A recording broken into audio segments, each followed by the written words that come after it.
3:02, and we are going to call this meeting to order.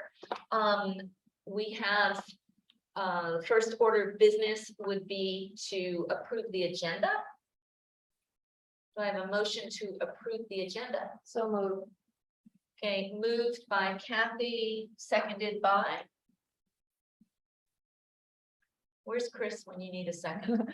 Kim can second it. Seconded by Kim. Seconded by Kim. Okay. All right. And that moves us to number 3, which is public comment. Is there any public comment today?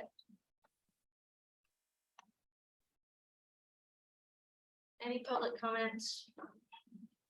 Public comment? No hand raised, nobody wrote to you. Okay, all right.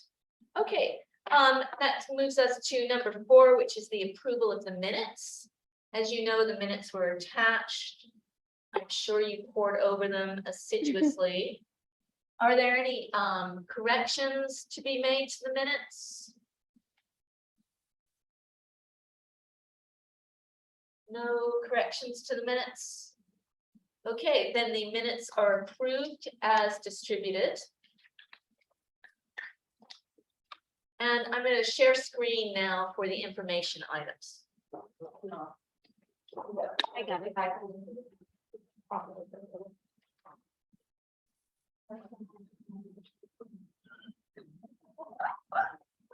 Okay, so the first thing that we have on the information items is the rate lighting webinar hosted by Drs. Wood and Harris. We're lucky enough to be able to slow down today after we came through all of our ranking. And you can see there that it's a series of 3 completely free webinars focusing on race lighting, which, as you see there, is an act of psychological manipulation where people of color receive racial messages that distort their realities and lead them to second guess themselves. So I hope some of us get to go to that. Is it all day? No, I do not believe it is see the all times day. No, anywhere. you're right. You're right. Let me double check. on They're the 2 time. hours. I think they're 2 hours Oh, each. that'd be good. I will update you with the time. Yes, I can't do anything all day. And then the third, if you miss one, you probably can't do. No, I think they're going to be reported, but I will double check on Okay, that. it's going to be at the States. All right. And as you said that brings us to the ASCCC Fall Plenary. And as you can see here, the in-person registration has been extended to October 27th. And we have the opportunity, if we want to go, Kindred will pay for that. You can go virtually or you can go in person and everything will be paid for you to attend. So I've heard from a few people who want to go. It could be full-time, part-time. If you're a senator, great. If you're not a senator and you want to go, you can go. It's in Sacramento, which is slightly hard to get to from Santa Barbara. It's a pain. Yeah. Or it's a pain is what's being muttered around the table, here. It is The hard. hotel that the Senate is using is full. And it was full like 2 weeks ago. So I got Thursday and Friday nights and I'm staying someplace else on Wednesday because I'm flying up Wednesday night. Yeah, so rooms can be difficult. I believe there's a hotel called the Citizen Hotel. And there's an overflow hotel. Anyway, if you're interested in going in person, that's great. Or the registration is still open for virtual up until 1st. So there's plenty of time to choose, even though that's actually next week. I'm slightly terrifying. We're almost on the edge of November. Right. Any questions or thoughts about this? What will happen is there will be resolutions and we will bring back reports and you will hear about what happened in that. And that will either be on the 11/9 meeting, or that might be a fast turnaround. It might be the last meeting we have in November. So is Tara gonna be our delegate again? Well, we are, Are you going, Tara? I'm not going in person. I'm going virtually. so what we'll do, I think, is that we'll talk about that and we'll come up with who our delegate is. Okay, I know D is going in person, is going virtually, I believe. And I think Wire is going virtually. Anybody else going in person? I think I'm gonna go virtually. Are you coming? Can you guys? No. Well, that's good. All right, excellent. So, is there, I see no questions, I see no hands anywhere. That will move us on to 5.03, which is the student equity plan. Nice to have Brittany here. Are you, Just click on it. okay, thank you. All right, Just agenda item, cool. and there it is, right? It's a thing of beauty. And Brittany, are you here as Russell today? Yes. I'm here in place of Russell. I saw that he had a damaged hand a few days ago. Yeah, yes. And he had, yeah, so he asked me to come in place of him today. All right, we're getting awfully used to you, you know. Not let you go. Yeah, really. So this is, everyone, I hope, at SBCC has seen this student equity plan a number of times in a number of different places, which is exactly what the goal is. This is just an information item. We want you to know that this is the final draft, right, Brittany? And it moves forward now to the board for approval, and then it moves to the state by November 30th. Do I have that right, Brittany?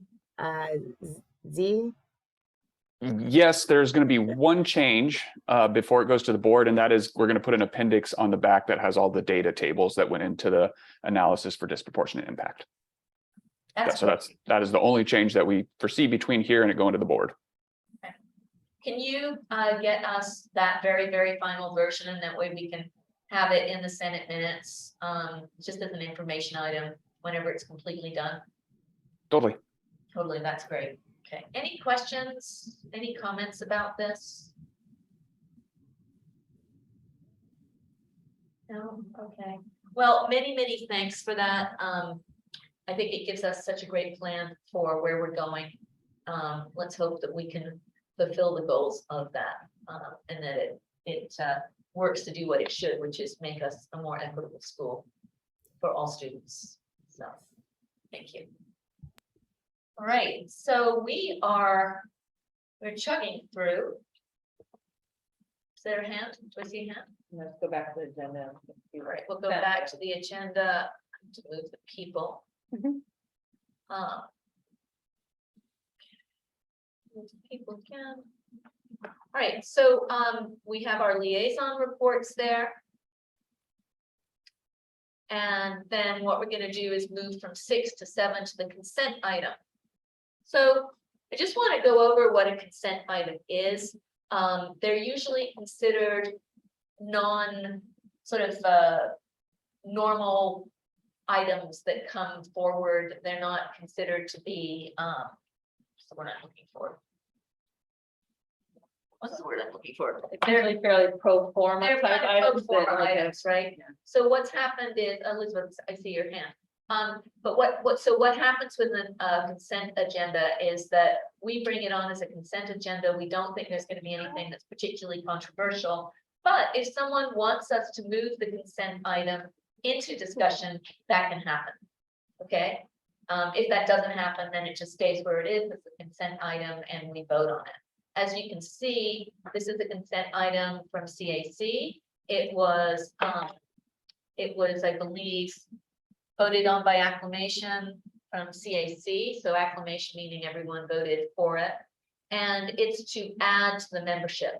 So a second non-credit representative, so that Tricia is not completely by herself on there, right? Distant ed coordinators, a resource non-voting member, and then 4 at-large faculty members. Elizabeth, Well, I had an oral report for my liaison report. Can I do that Oh. after you do this? perfect. Okay, we'll circle back to the oral report. Thank you, Thank Elizabeth. you. All right, For the at-large people voting members? Yeah. Okay, make sure you say that. yeah, so the at-large people are not voting members, Yeah. Can I just clarify? non-voting. So for folks wondering what those 4 members are, we now have, I think, 600 times the number of online courses with an online option. So CAC is forming a dedicated distance education review team. So they will work with existing liaisons to the divisions, and they will work very closely with some critical resource members on our committee, such as Laura Vasquez, Sally from the library, all those good folks. But we need extra hands, so that's why that group is coming together. And then for non-credit, I don't know if the folks are aware of it, but Trisha's been doing all the courses and programs for non-credit. So credit, we have Laura Castro to do with the program. So we really need a second person. So after consulting with VP Pearl Smith, this is what we decided to do for our membership. I think that's great. CAC, I know a number of us have been CAC members, have been a CAC member a number of times over, and it's probably one of the most important, hardest working committees on campus. So you guys absolutely need more people. All right, so is there a motion to approve this consent item? Or any discussion about this consent item? I see no hands. See no hands, okay. Right, do I have a motion to approve this consent item? So moved. Okay, moved by Kathy O'Connor. I need a second. Second. Thank you. That was you, Juan? And then It's Ben. Ben. Ben. All right, sorry about that. Thank you, Ben. All right, so we'll do a roll call vote for this. Sabrina. Yeah. Ellen, Yes. Tara. Yeah. Juan, Yes. Elizabeth, Yes. Jess. Jess. Anna, Yes. Russell Brittany, hyphenated. Yes. Dee, Yes. thank you. Chris, Yes. Joy. Joy. Right, Jen, Yes. Did you say Jen? I did say Jen. Thanks, Jen. Yes. Okay, Trisha. No, Trisha. Kim. Yeah. Ruth, Yes. Kathy, Yes. right, and Ben. Yes. All right. So the motion passes. Thank you very much. And I'm sure that the people reviewing those 600% more online classes, thank you very much for that. All right, and that brings us exactly on time to, Melanie, did Elizabeth want to give? oh, Elizabeth, thank you. Elizabeth, we're going to circle back to you for your liaison report, your oral report. Just do it for you. Now? Yes. Oh, it's quick. I just wanted to share that I had a meeting with Margaret yesterday from Guided Pathways, and she shared a couple things that are going on with changing the onboarding of students. So they're developing the My Path, which is like a new way for the application process to go, and I thought it was pretty cool. And she said she would share it with me because she's looking for like input, kind of like beta testing type things. Just want to tell you, I'm gonna probably send that on to you to look at.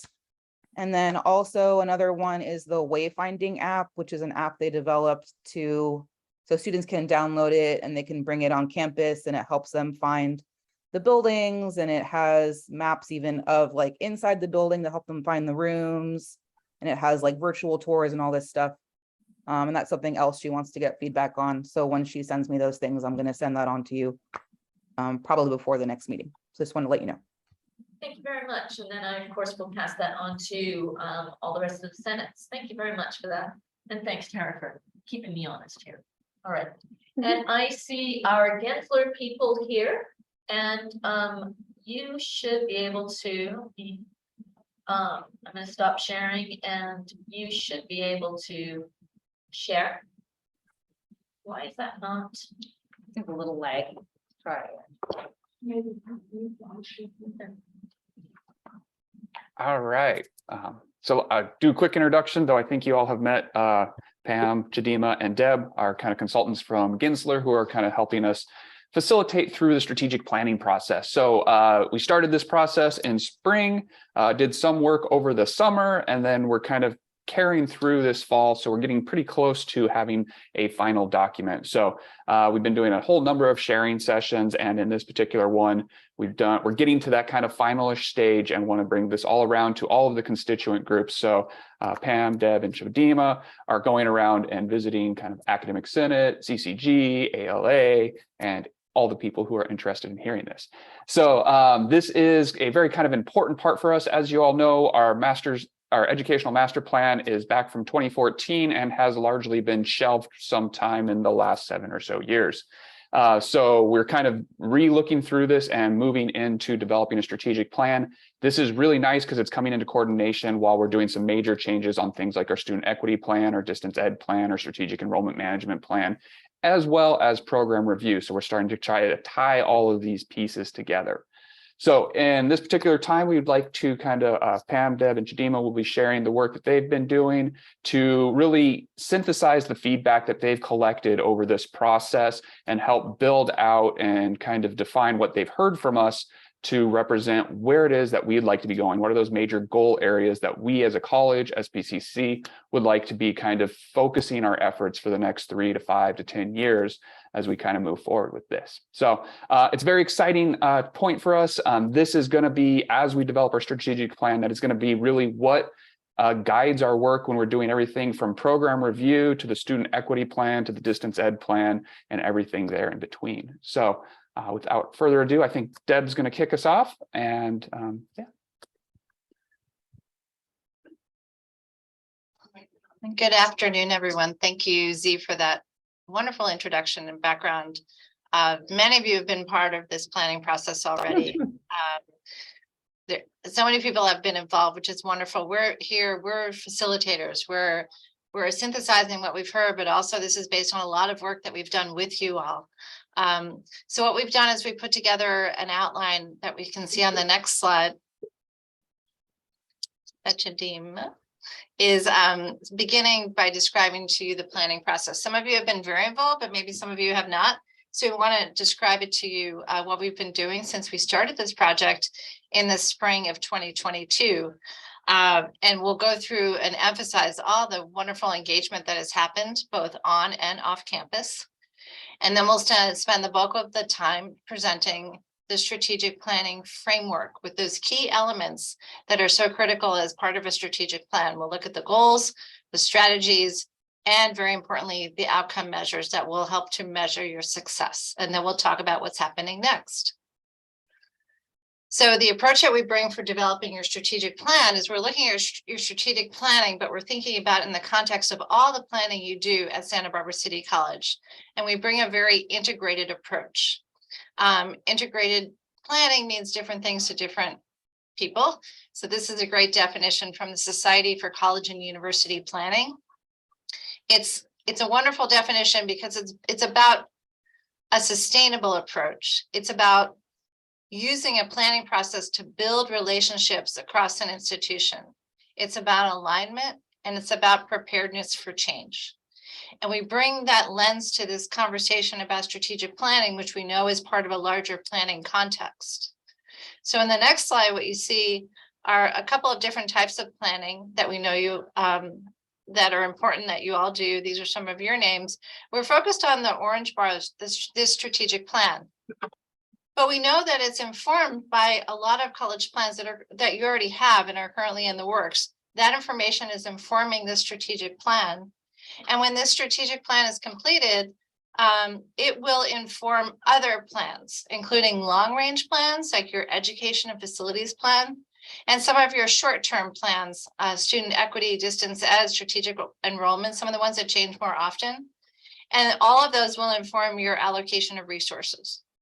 So this is the integrated approach, and we're using data, both qualitative and quantitative, to link all of these planning efforts. We've been following a 4-step approach. Again, as I mentioned, it began in the spring. Step 1 was our teams preparing and working with you all, working closely with Z and collecting all the information that was available for our team to get up to speed with where you are in planning. And then in that phase, we also conducted a series of listening sessions to understand the context of planning at SBCC. We did a lot of analysis and synthesis of that information and went back and forth with a lot of conversations. We'll explain a little bit about what type of analysis that was. And then we started to bring it all together into the beginning of the framework in step 3. And we're at step 4 right now. That's where we are. We have a draft framework with all of the elements I mentioned, and we're beginning to put together the final document. So here you see those 4 steps on the timeline beginning back in March, and we are on track to complete the document for approval in December, so just a couple of months. And along the way, we're going to expand the schedule that we've been using. It's our working schedule to show all the engagement that took place with all the different groups. The primary group we've been working with on a regular basis is College Planning Council. Those are the red squares up along the top. We had a couple in the spring and then several in the fall.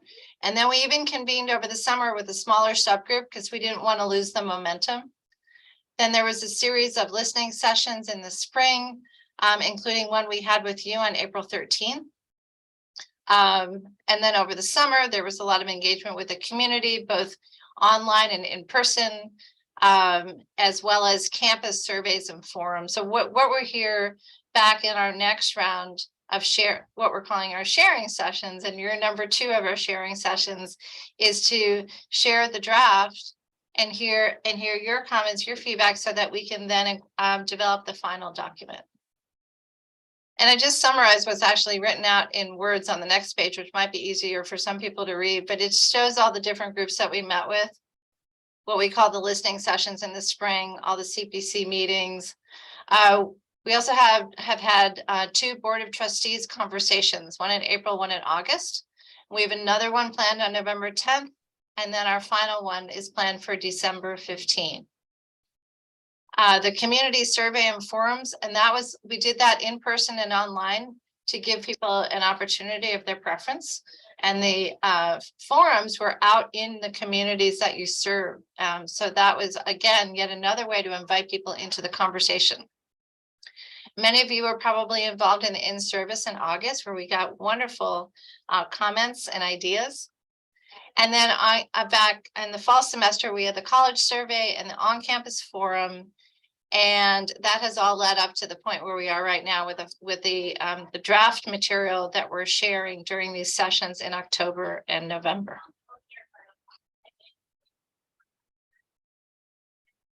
Over to you, Pam.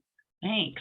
So you can see we have had a number of convenings in beautiful Santa Barbara and Carpinteria and Goleta, and really have enjoyed getting to know all of you and gathering feedback along the way to the question that really is driving this is, when you think about Santa Barbara now and in the future, what's most important to you? And so we've been asking that question and then creating feedback sessions so that we can take good notes as you tell us all of your lovely dreams. And so in the next slide, you'll see that when we finished up the listening sessions, we really were focused in on a number of emerging themes that came from those sessions. And you can see them there in terms of campus climate, academic excellence, equity, agility and resilience, student support, community building, fiscal, physical, and human resources, and sustainability. So, and you can go to the next slide. And so let's talk a little bit about the framework that we've been able to put together. And before I get too much further into this, I do want to let you know that we have designed a very simple feedback form that Z is going to be getting out after each of the listening sessions. Z, you may have already sent it to Melanie, I don't know. Making sure that you have the deck from today and also an opportunity to give feedback. So no need to take screenshots and memorize and do all of those kinds of things that we see our students scrambling to do when we forget to tell them we're going to have them do that. So we can go into framework next. All right. So for those of you who've been with us along the way, you've seen the inverted pyramid of mission and vision, goals, strategies, and actions. And the mission and vision piece is something that SBCC has in place and is part of accreditation, and undoubtedly in the years to come, we'll continue to review that. One of the things that kept coming up in our listening sessions was about this idea of what are the values of the institution. So as part of our work, both in August, actually late July, August, and September, we started to ask some questions around the values of the institution. And so we've gathered that information. You might recall putting red dots on a board or answering some of those questions in the survey. And the College Planning Council will be taking up that discussion next. So we're turning all of that rich data back over to you so that you can determine how you want to use the values data. But we've really primarily been focused, as you can see in the next slide, in the goals and strategies arena. And again, the goal areas are those broad statements of intended outcomes, and the strategies are the plan trying to create the way to achieve those goals. So we can move on to the next slide. One of the things that we did want to show you is, there's a lot of planning that's gone before this particular plan. And so what was important to us is to make sure that we bridge from the work that's come before and make some good progress towards where the new plan would be. So these are the strategic directions and goals for 2019-22. And then what we did is we scaffolded over to the next bit of information, which is where the emerging themes came.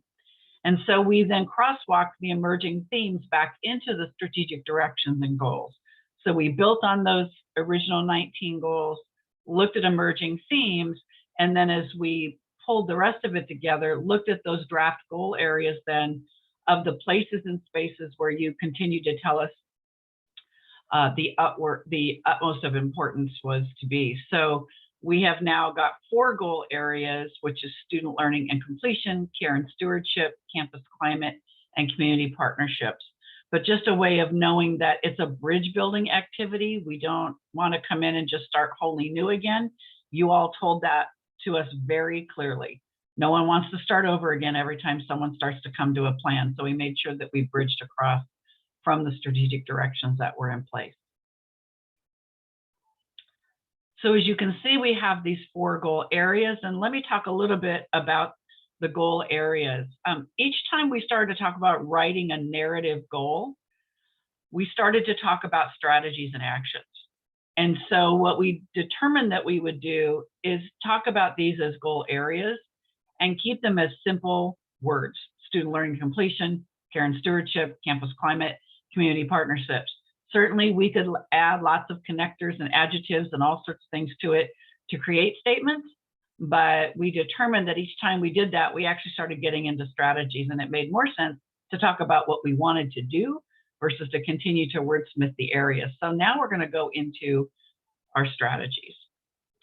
When we started with, and for those of you who are in service, you know that these strategies looked a little bit different when we arrived at in-service. We really wanted to gather that input. And so between the feedback from in-service and then working with the College Planning Council at the August meeting and then 2 meetings, October 4th and October 18th with College Planning Council, these strategies actually have been edited over a period of time. And so we believe that we've been able to garner really good feedback around each of these strategy areas. I do not plan to sit here and read them to you, but I will tell you that we are still looking for feedback and input to make sure that these are clear, that we don't have any large gaps in which the institution believes, there's an important area maybe we don't have here. And so it is still an iterative process, even though we're in this documentation phase. We definitely are looking for feedback. And the feedback that we're looking for is very simple. We don't have some big long survey. It is simply something that says, given the goal areas and strategies, where do you know, just give us your feedback. So it's pretty straightforward. So now we're going to talk about outcome measures, and you'll get to actually see the strategies again, and then some of the ways that we're looking to measure how the actions will work with the strategies.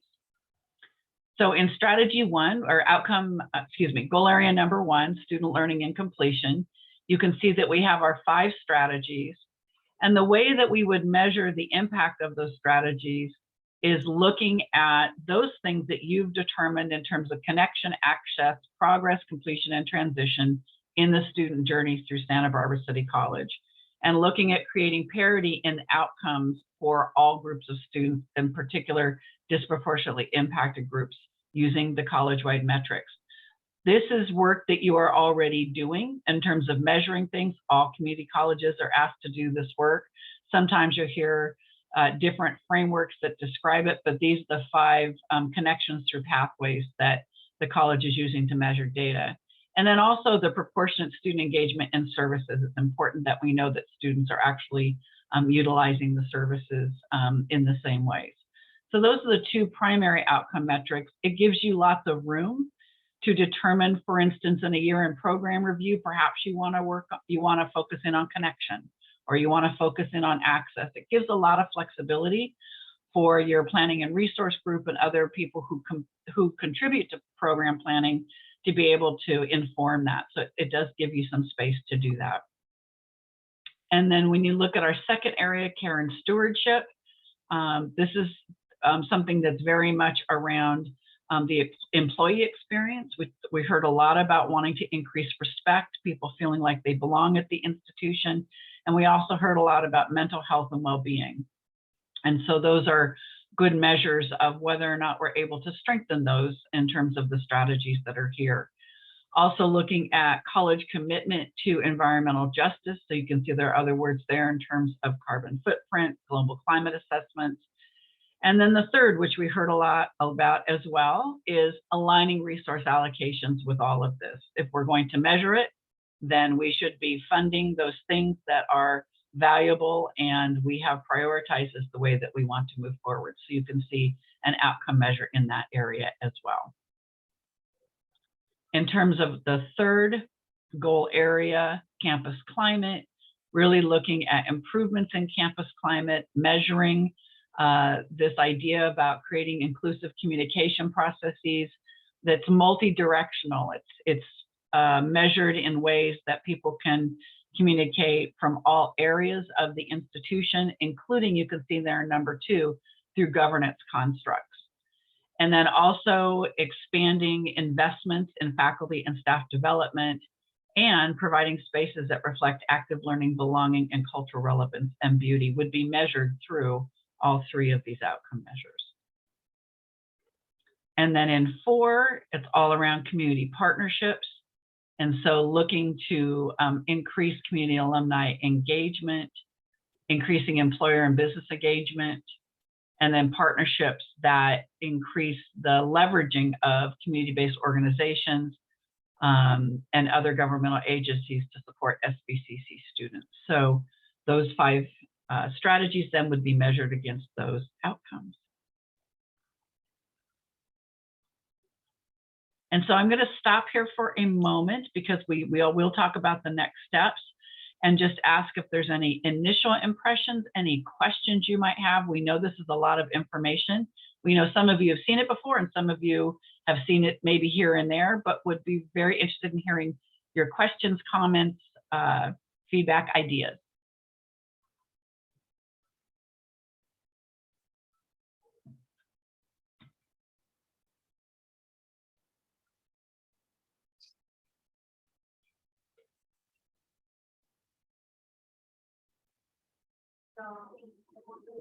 Stop sharing. Nah, people raise their hand. Any thoughts from anyone? Love to hear your thoughts.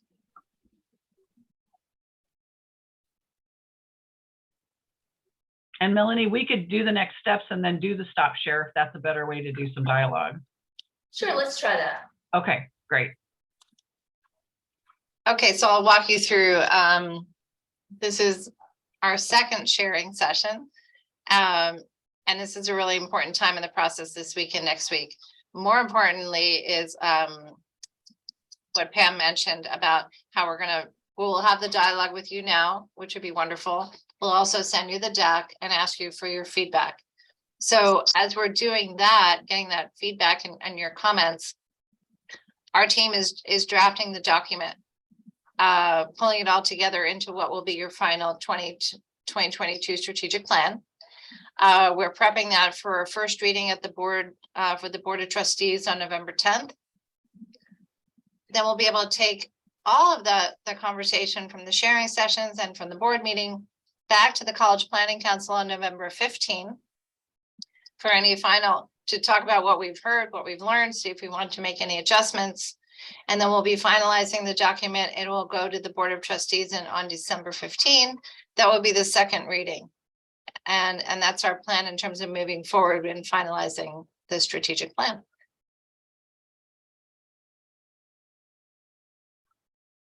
So the document, you might be wondering what's going to be in it. So we have here an outline, basically the table of contents. It will have these 4 sections. It will begin with a letter from the president, your mission and vision, a little bit about you as a college, and a little bit about the planning context or planning environment that we're in right now.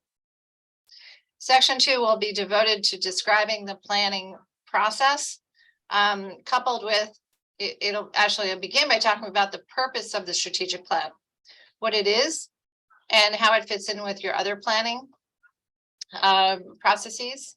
And then the specific planning process that was used to develop the strategic plan, as well as acknowledging all the participants, all the engagement that took place. Those will all be included in chapter 2.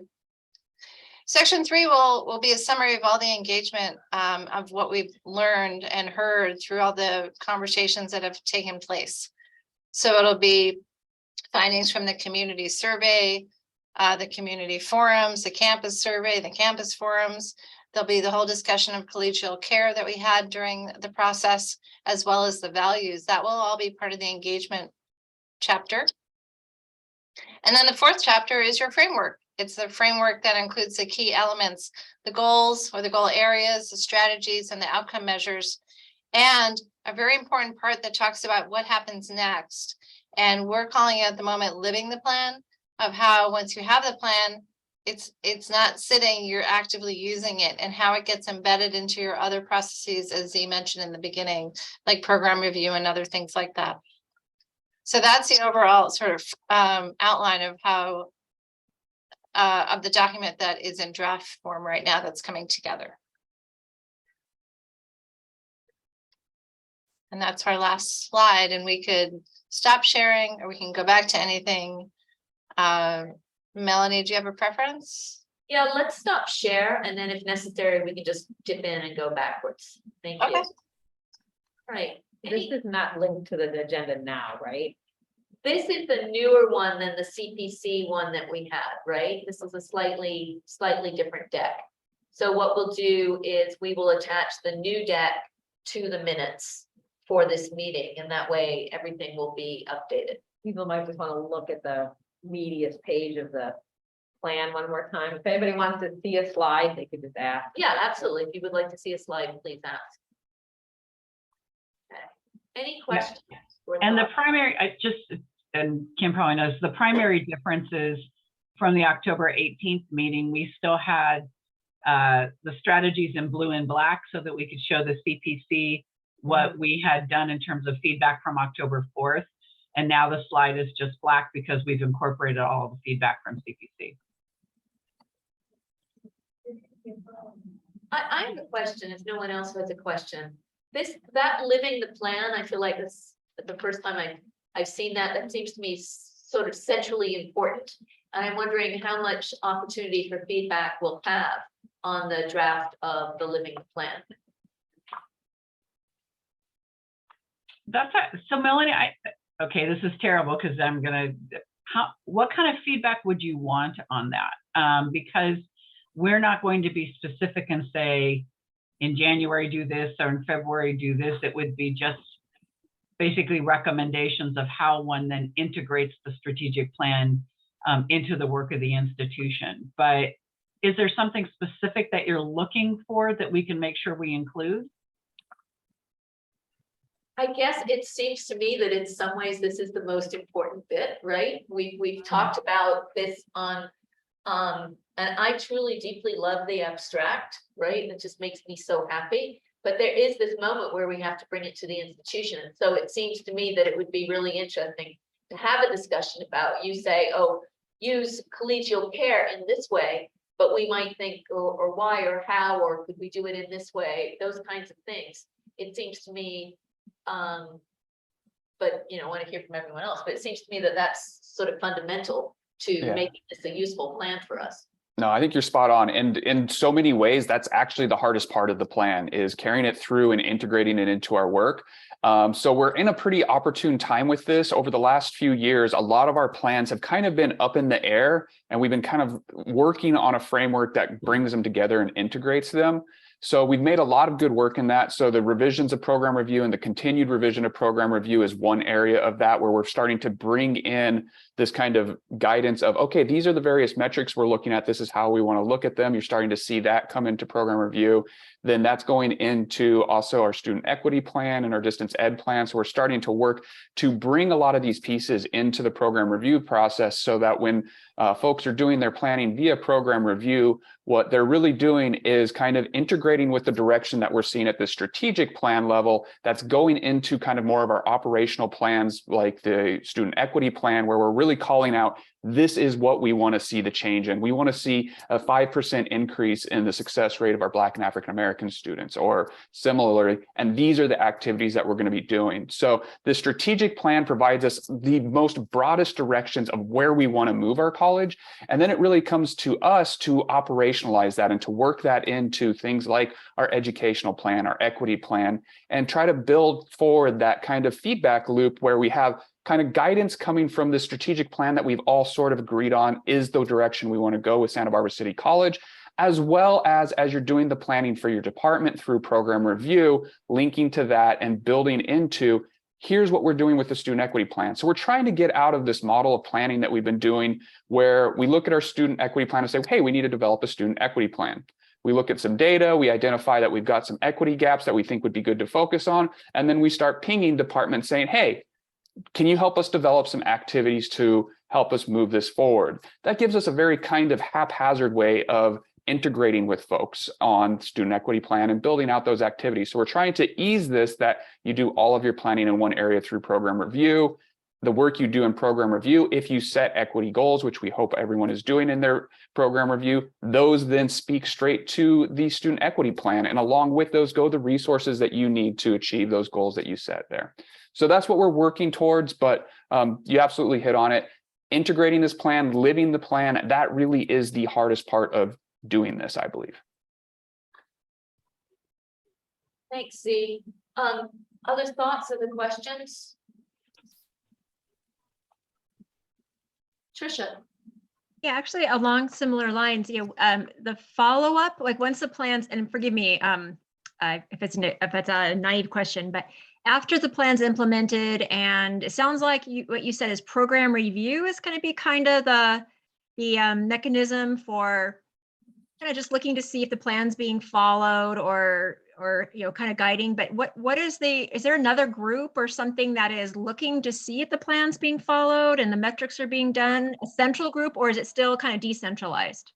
That's a great question. So the program evaluation committee and program review is kind of the process by which you kind of find out where departments are going, what plans they're doing, what resources they need to move in a particular direction. Then it kind of goes into our other core plans, so our student equity plan, our distance ed plan, strategic enrollment management plan, as they do their regular assessments of, okay, we set forward this plan, say the student equity plan in 2022. As we work through that and we do our regular analysis of where we're moving on that, are we seeing that movement? And then that gets us to the next question of who is really evaluating the strategic plan at the largest level? How are we rolling up that information that we learned from our equity planning committee, from our strategic enrollment management, et cetera, into that area? And that moment is good. We're going to be kind of discussing that at CPC in the future.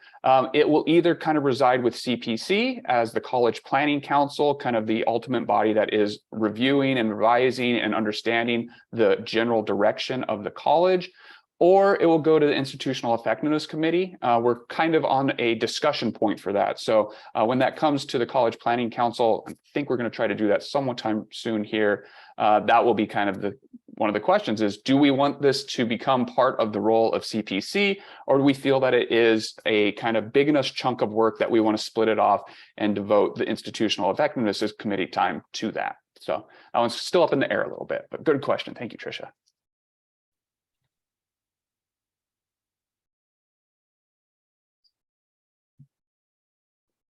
Anyone else? Any other thoughts?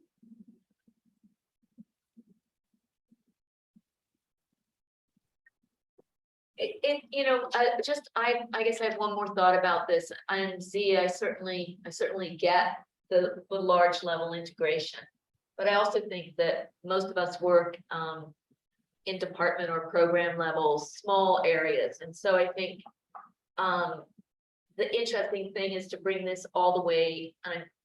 Is to bring this all the way down to a department level so that it becomes useful and rolls back up, and it doesn't feel like a check the box, which is the kind of thing that we talk at PEC about, right? That we want it to be something substantive and not just a requirement, like the Jiffy Lube version, right? So, any thoughts about how this might roll out to that, and or Kim, you want to jump in? This is maybe is related, so I will add it. I think the parts of the plan related to caring for students really clearly fits with program review. I don't see where the parts about working on our care of each other and how we're working together and improving our governance and communication and climate here. I don't see how that quite where that fits in, and I don't think we have a clear place for that kind of engagement and monitoring to happen. And I'm wondering if there's something I'm missing with that. No, you're spot on with that. And some of that will come to as we develop operational program review templates. If we feel that there's operational programs or departments that are more responsible for this idea of kind of employee care and well-being. For instance, you may see that kind of nestling in with human resources. We may not. So some of this is going to be as we kind of develop this, and this is really why the Program Evaluation Committee does need your input and feedback as we roll out these new templates. Is, do these really hit with your department? Do they help you understand what's going on in your department and plan for it? Because really what we're trying to do at that level is exactly that. Bring this down to a level that is meaningful to the departments who are working on this work and kind of try to help to provide a framework for integration and coordination.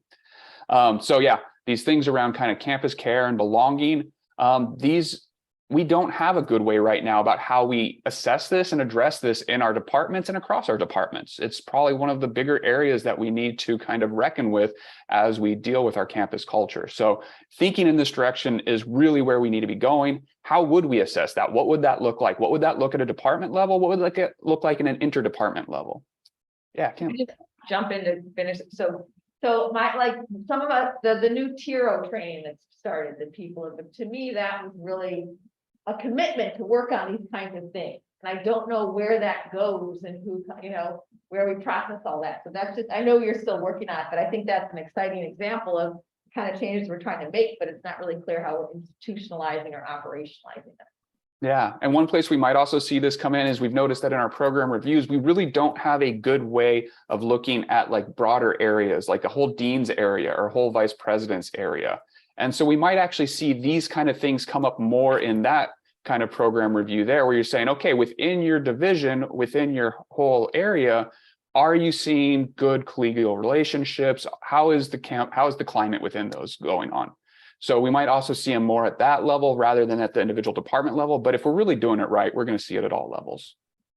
If I could interject for just a moment, one of the things that I've seen done very successfully is having a group like College Planning Council or whatever the appropriate group is on campus, create a rubric and give some direction as to where these things will live in terms of the guidance and accountability for the strategy. And so it may very well be that January, February, you sit down as a group and say, okay, here's our strategies. Where do we think these things live? And there'll be places in care and stewardship and in campus climate where they may live in a number of different places. When you think about the impact of professional development, you think about the impact of, you know, perhaps there's new HR policies, the impact of, you know, what you were just talking about, different kinds of experiences people are having. And so there's a way to assign them, if you will, or direct them to particular places on campus and then have a regular check-in and benchmarking around what are the activities that we're doing to actually make these things happen. So while no one wants more homework, also nobody wants to come up with strategies that never get seen. So there are ways to do that and to assign them out. And I think we certainly can give some advice on that as we talk about living the plan. Perfect, thank you. Trisha. Well, yeah, and I was thinking too about the campus climate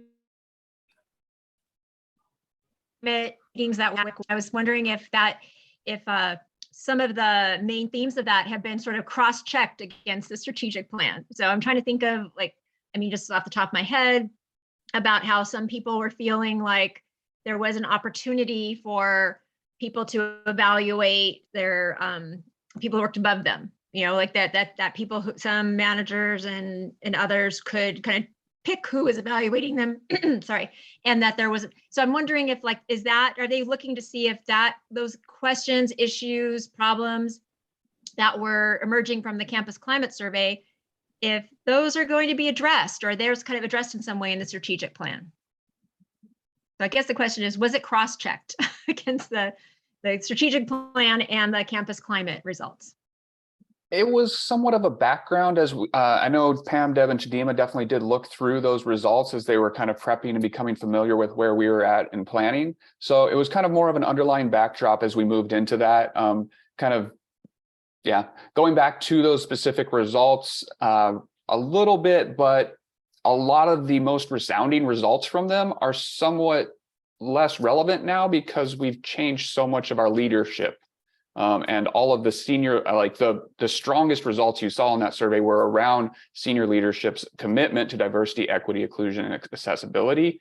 And at this point, I don't think we actually have any of the same people in senior leadership as was at that time. So there's a little bit of, it was 2019 when we did that survey. It's now 3 years later, and we probably need to be looking at another tool to kind of assess ourselves. So if I could too, thank you, Z, for that. I think that the key is to put a structure in place so that as feedback comes in of that nature, there's a place for that feedback to go and be acted upon. And so now that you have a strategy in campus climate and in care and stewardship, you have a number of places and spaces that talk about communication, about belonging, about feeling respected, about professional development. And there could be multi-layer strategies that would deal with the ability to give feedback to leadership around how people are being treated or how they do or don't feel as though they're represented. So I think that data exists, as Dee just said, and you now have a home for it, if you will, and it will really be up to the institution to determine what are the 2 or 3 actions under the belonging and respect piece that the campus could then say, these are the places and spaces where we want improvement, or this is where we want to be able to work together. So there's opportunity there. It's still work ahead, right? There's still things to do, but there's now a home for it. And I think that there's opportunity now, once you have those assessments, to activate some activity around them. Yeah, thank you. And I say, like, I agree, Z, you don't want to like fight old battles, so to speak, but you want to also those don't happen again in the future, not with the current people maybe, but in the future. So thank you for explaining that. So question for you about the timeline. which I can't believe I'm gonna ask a question about the timeline, because I feel I've seen that image again and again and again. But once we have this built, then it looks like it's coming in December, right? And we know that in December, the campus closes and people are busy grading and so on. Is there going to be a time in the beginning of next semester where you present the whole thing to the campus? And so we begin a new semester, a new year with a new plan. That one's going to be largely up to us. Our contract with Gensler ends in December. So at that point, they'll be kind of turning the document over to us, having done their due diligence to facilitate the development of one and kind of analyze all the feedback and everything we've got. And then it kind of comes to us to start building it out and start operationalizing it and kind of connecting it with our, fortunately, a lot of our plans are on the same metrics that we're seeing in this. So we've done some of the kind of background structuring so that everything is sort of talking about the same information, whether it's at one level or a disaggregated level and all of that. So it's really going to come to us as we go into the spring semester to start to own it and live it. Melanie, you ask a really great question because it's the so what question, right? Like what do we do now with this? And what Z said is absolutely true. Putting my President Emerita hat on for a moment, the great thing about having this plan ready sort of mid-year is that you now have some time during the spring semester before all those planning cycles for 23-24 start to come in. How we look at program review and looking at budgets and all those kinds of things. You'll really have some time to marinate and chew on this a bit and really be able to. I must be hungry, sorry. It'll give, sorry, late afternoon. I hope there's snacks somewhere in your room. But how it is good. It seems sometimes it might seem like odd timing, but it's actually really good timing for the institution because you would have the opportunity for a spring semester start to come together, perhaps pulling in some folks from the College Planning Council that have seen this over time, or the committees that are going to be primarily responsible for a large part of it could come in and do some train your own kinds of things on the strategic plan and be able to move forward with that during the spring. But it's actually good timing, and we're going to take the training wheels off and hand it to you. Mm-hmm. Okay. Any other questions from anyone, anywhere? Okay, no. All right, thank you so much, all three of you, and Z, thanks for the presentation. See you in another iteration in another meeting, I'm sure. Thank you so much for having us. Thank you. And on the feedback document, it is the loosest sort of feedback that we can have. Essentially, think of it as you're writing a letter to the strategic plan about what you think about it. It is an open document. We wanted it to be that way so you could see what other people were thinking on it as well. Melanie will send that all out to you. The link just went over to her. But yeah, it's just kind of a letter to the strategic plan. Hey, I think this part is really cool, but I think this part is really missing the mark, or whatever you might be having from that one. So feel free to put your name in there if you would like. Otherwise, do not. But we definitely appreciate it if you do, so we can follow up in case we wanted to get more information. But thank you so much for the time, everyone. We really appreciate it. Thank you. Thank you. Bye-bye.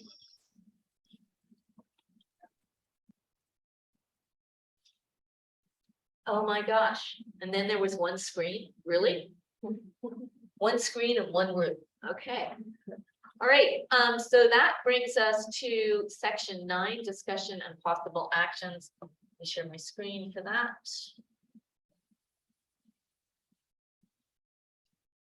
All right, and moves us up to, and look, it won't even scroll up anymore. We're so close. Here we have the discussion of the academic senate community values. As we know, at the beginning of the year, this is what Ruth asked us to return to.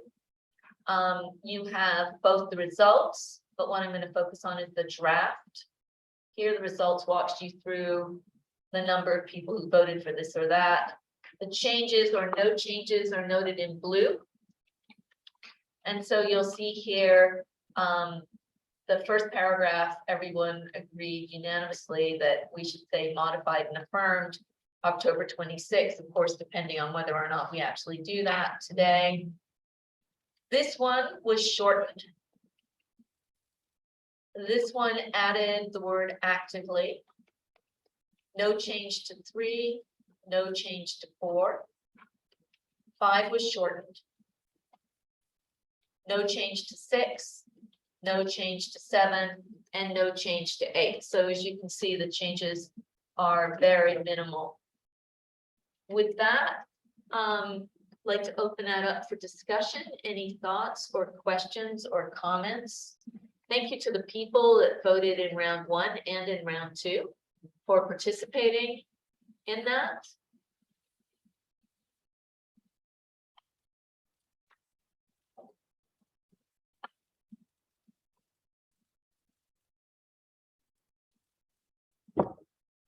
No one? Stop the share so we can see that. Yeah, I'll stop the share.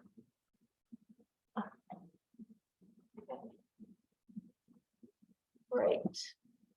I'll just say I want to just say thank you to the people who worked on these last year. As a new person, it's a really great guideline to follow, and I'm going to see the people what they think of the changes, but thank you for that work and for bringing them back. Yeah. Right. We had one thing, we had one suggestion that was voted down for one new value, but other than that, so that one was voted down, and other than that, as you can see, we pretty much did the same thing. Jen, is that a hand or is that just a hand? Does everyone see that hand? Interesting. It's not your cursor, is it? Oh, all right. Yes, it is. All right, it's Margarita and the cursor, the ghost, the Halloween ghost cursor. Okay. All right. All right. Well then, would anyone like to move this to action? Under discussion of possible action. Oh, we had this category, so we could just take it. Am I wrong? I'll make a motion to move it to action. All right. Okay, and so do we want to vote to approve? Well, we have to have a second. We have to have a second. I'll yes. second. Okay, Kathy seconding. Thank you. Any further discussion?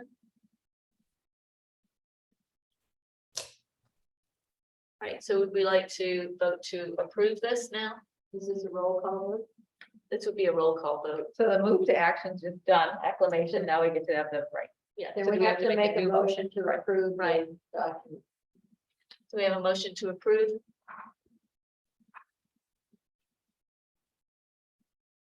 I can do that too. Motion to approve the community values as they're presented. Thank you, Joy. All right, And second. second.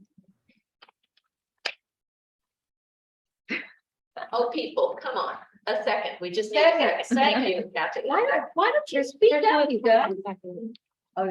Somebody raise their hand up there? Tricia did it. Tricia. I'll second it. Okay, Tricia second. Good, good. We don't need Kathy's second. No. We'll take Tricia's second. Thank you. Jesus, take somebody else's second. All right, so roll call vote here, and what we're voting on is a motion to approve the amended community values, adding in the affirmed, modified and affirmed, and the date of October 26th. So roll call vote to begin. Sabrina. Yeah. Ellen. Yes. Tara. Yeah. Juan. Yes. Elizabeth. Yes. Jess. Anna. Anna told me she was having connectivity issues, so I'm not sure she's on right now. Yeah, okay, thank you, Ellen, for that. Russell / Brittany. Yes. Okay. Dee, Yes. Chris, Yes. Joy, Yes. Jen, Yes. Thank you. Trisha? Yes. Kim? Yeah. Ruth? Ruth had to step away for a minute. Ruth stepped away, okay. Kathy? Yes. All right, and Ben? Yes. All right, and that motion is approved and moves forward, and so you will see the new academic senate values on our next agenda. So it's very exciting. Thank you, everyone, for that. And as Kim said, thank you to everyone that worked on the original 2020 and on the updated 2022. Thank you. All right, this brings us to our next item under discussion of possible action, which is 9.02, the in-person visit to the academic senate by Professor Harris and maybe Professor Wood. Sure. And I will share the screen. Who are they? Kathy, Cora, we've seen them before. Wow, I just blanked out. You do know these guys. So remember when we did Cora training, curriculum training? Oh. Those guys. Oh. San Diego. Oh, okay. I'm sorry. I was thinking, And they came to the zoo. Or well, they came. they came They virtually. came virtually. I know, but this time they're coming Oh, in that's person. good. They It's will hard be to- here. It's hard to connect with people virtually. Okay, we'll let you have that. We'll let you have that one. All right. Just one. Just that one. That's all you get today. Just that one. Okay. Okay, so he has asked what we would like from him, right? And so what steering did was we generated a list of just possible topics. And as I say there, it's just possible. It's just to get the conversation started, to see what you're interested in, what you would like to talk about. We have 3 possible topics there. One, the discussion of masking. This is less about the discussion of masking, but the last question there under 1, how do we bridge an impasse and the schisms that we're finding, right? So many faculty who are vulnerable want to be able to ask students to mask, and at the same time, we want students to come back. So to go to what Juan said a few meetings ago, it's a yes and a yes, right? And so we've got that. So is that a kind of impasse that we're seeing happen, not just with masking, but in other moments? Is that something we'd like them to think about? 2, how can we improve our workplace environment and the functioning of our committees and shared governance? In some ways, this is an echo of what we heard about belongingness and so on that was just happening in the Gensler discussion. And then 3, now that we're returning to campus and grappling with the new reality of COVID, how do we best address and tackle equity gaps? And that brings us back to something else that we've been discussing, right? Which is the student equity plan and so on. So that's a quick overview of those 3 possible topics, and then totally open to anything you guys want to do with that. So the discussion is open. And I'm going to stop sharing. I think Kim is sitting across the table from me, giving me the stop sharing look. I think I can now read that. Silent stop sharing look. That was I right? Was that what it was? That was, and that's with the mask too. You had No stop sharing look with mask. no, just the eye. Just the eye. The eyes of the windows and the stop sharing. So. Anyone? Any thoughts? He's super impressive. He knows so much. How can we best use him for us?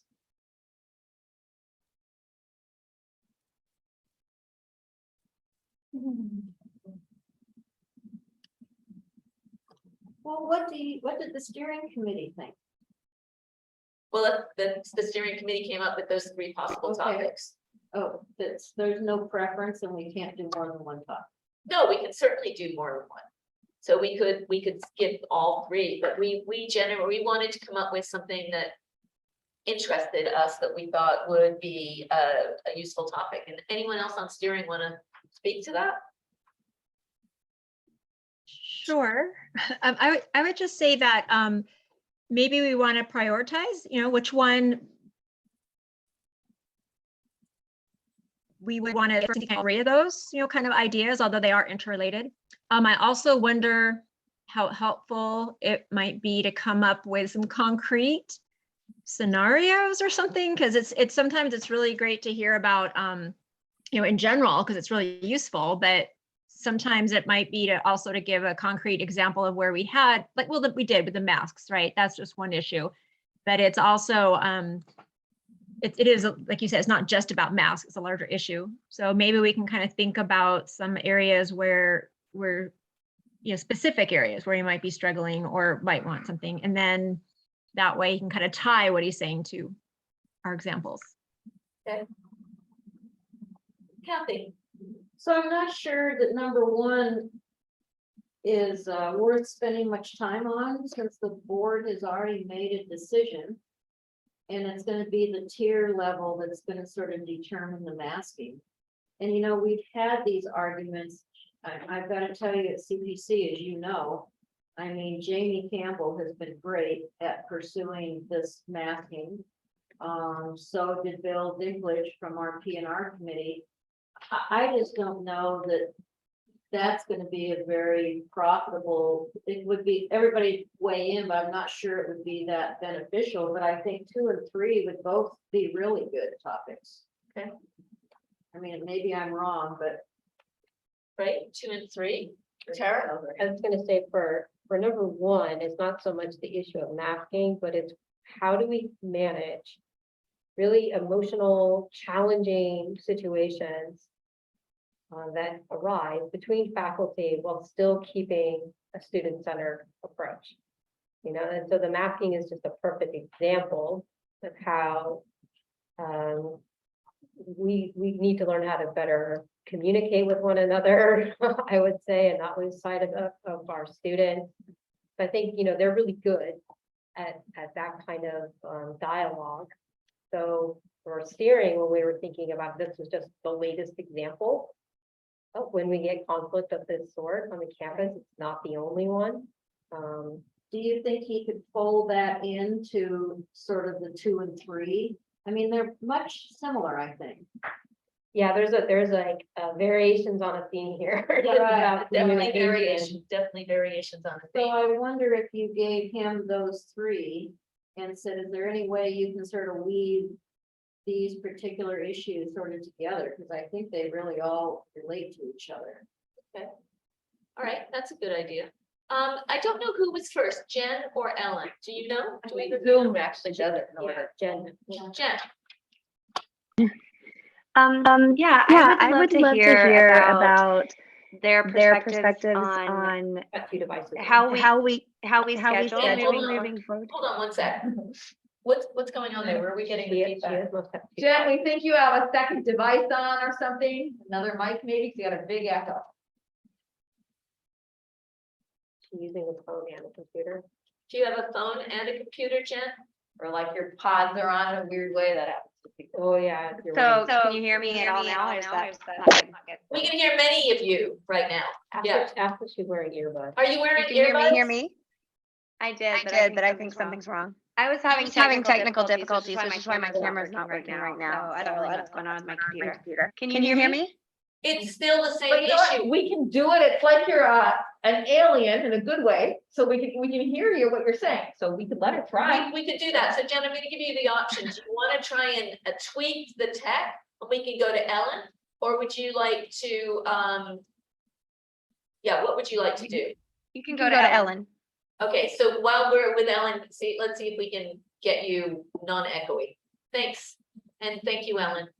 Okay, so I had a question about number 2, if steering's take on that was more about our Senate subcommittees or broader committees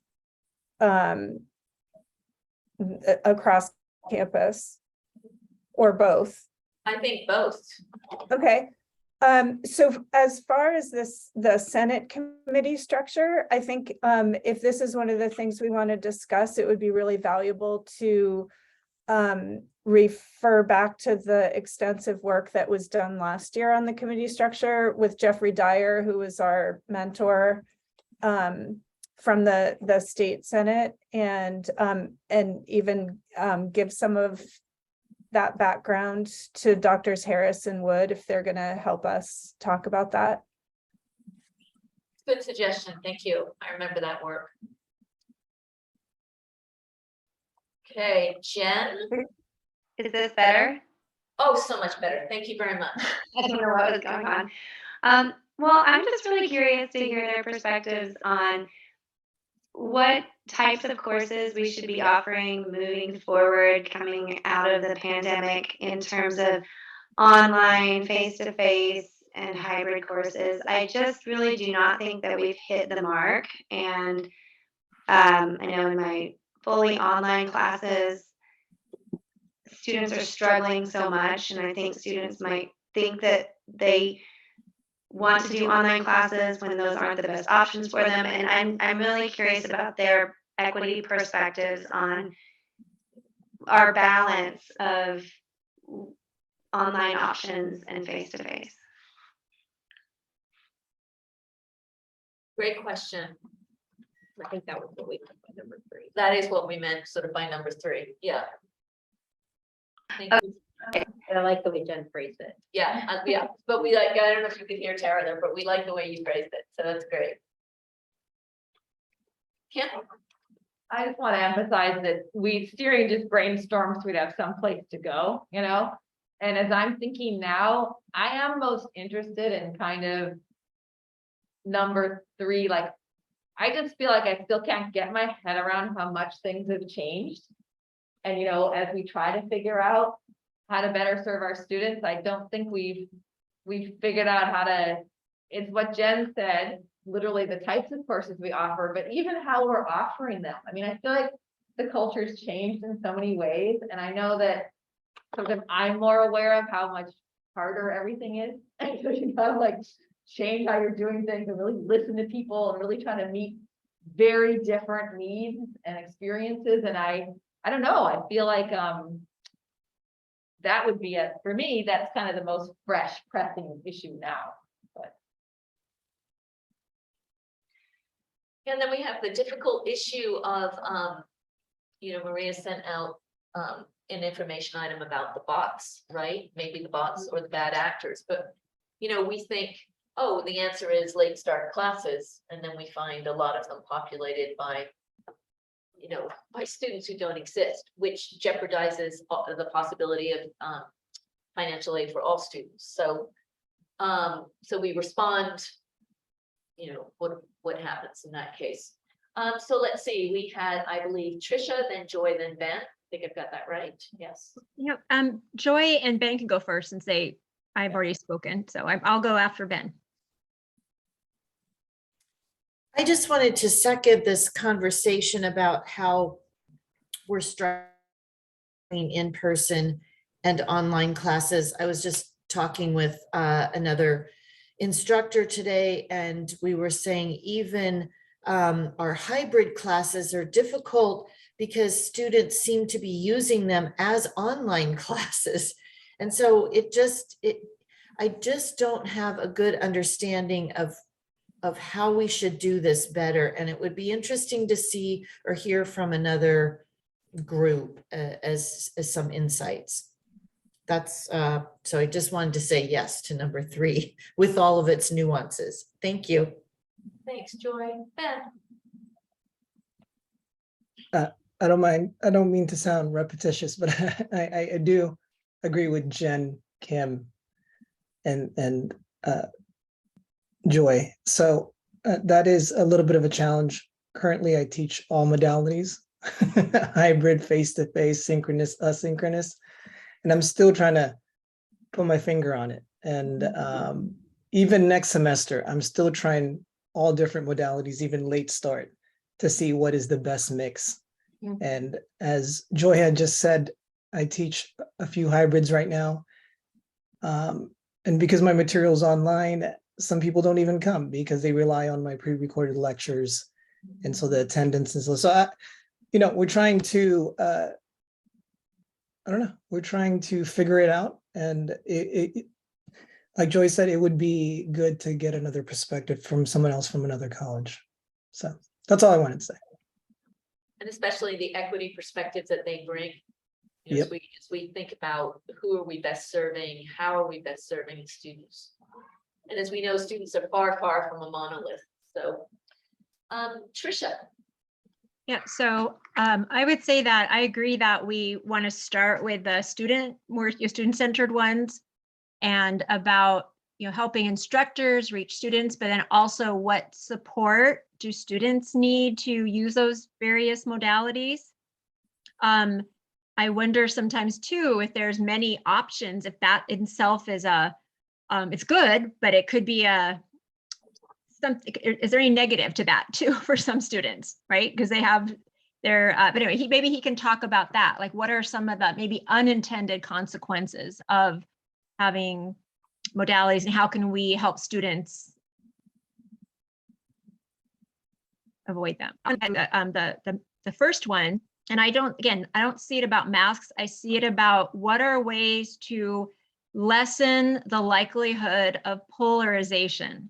So, it seems like that sometimes two sides of an argument, they're just very much just two sides. And is there a way to collaborate, or what are some mechanisms so we don't end up with a us and them, or there's a third option perhaps that neither side isn't considering, that they could have come up with together. That was like the idea we talked about in steering about the masks. Is it have to be this, or is there a third option that we're not even considering? So that's what I was seeing as number one. And I still like that on the list, but maybe that could be a lower, like the third topic. I hope I'm not cutting out too much, but I'm having internet problems. Right now, you're great. Okay, great. Good. Right. So I'm hearing a lot of people liking 3, some version of 3. With the additions that Jen. With the additions that Jen took some notes on that. And then maybe into the larger question on that question of bridging gaps and impasses, because I would love to say that masking is the only impasse we'll have, where we have the 2 things. I'm 100% no, that's just not true. So maybe it would be useful if they have some ideas for how to move forward with that. And maybe that's more than enough. Go in detail. How do you guys feel about that? 3 as the most important one, and then 1, the last sentence in 1. Does that seem reasonable? Getting some nods here. Sabrina, can you do some eloquent nodding for us? Yeah. Okay, eloquent nodding from Sabrina. Chewing from gum chewing from our blue and gold person there. Yeah, thanks, Jen. Zoom, we've got some thumbs there. Got some nodding from Ben. Yes, Elizabeth. Okay. Can I just say one more thing too about the mask? The decision may have been made by the board, but that doesn't mean that all the like the concerns, or the feeling like we're not being heard, or that we have to do it this way, is still resolved. So how could you resolve all the issues that were been brought up at CPC and during all the mask? Yeah, and I do think it's important to know, and you absolutely do not need to agree with it, but they went from no masking to we're bringing back the tiers. So it might not look to some people as enough, but there was a difference that came as a result. So again, you don't have to agree that it was enough, but they didn't stand firm with where they were. Right. No, I thought that was a really good concession. Yeah, so that there was I don't know, I do see why you use the word concession, but there was at least a recognition of faculty concern. Okay, so thank you guys so much for that. All right, I can't wait for this one. I'm excited by 9.03. This is, no, no, stop looking at your email. It's 9.03. Are you ready? Yeah. It is. Do we want to move the 11:23 meeting? Now, I love this question, because this is where we were exactly like our students, if not worse than our students. right? We would end at 5 o'clock on Wednesday before Thanksgiving on Thursday.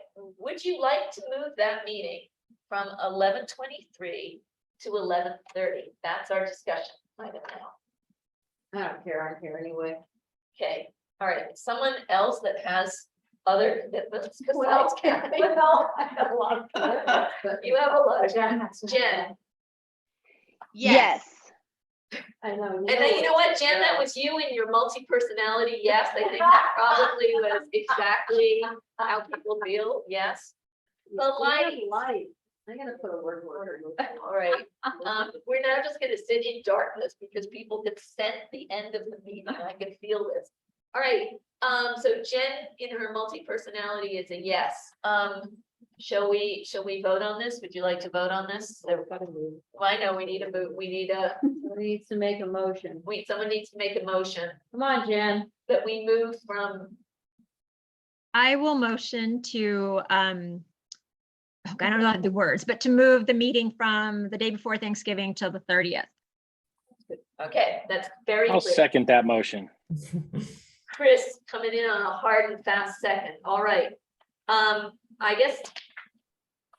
guess we have to do a roll call vote. Are you ready? Sabrina? Yeah. Hell yes. Is that just a hell yes? Yes, yes, plus head nod. Ellen? Yes. All right. Tara? Yes. Okay, Juan. Yes. Elizabeth? Yes. Anna? Do we have Anna back yet? I can see her. Okay. Brittany? Yes.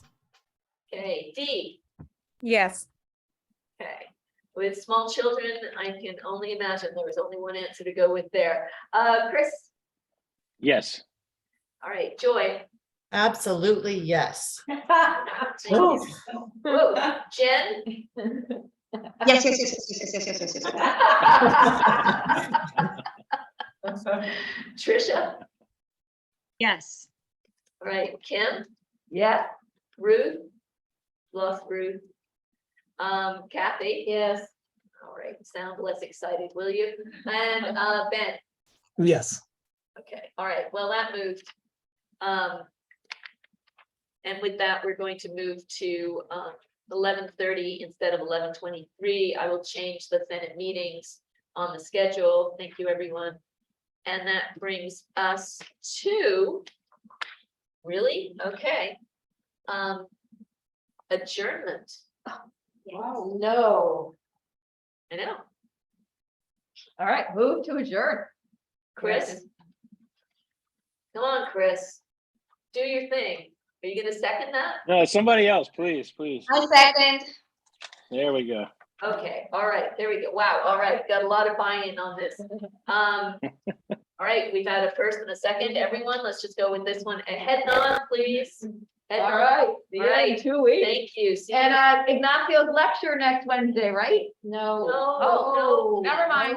never mind. Okay, All right. take that back. All right, take that back. Ignore what Kim just said. Kim Totally said wrong. nothing. And goodbye. Thank you, everyone. Thanks, Ellen. Bye, Dee. All right. We All right. already announced it. And we are just going to end the meeting. Can you end the meeting?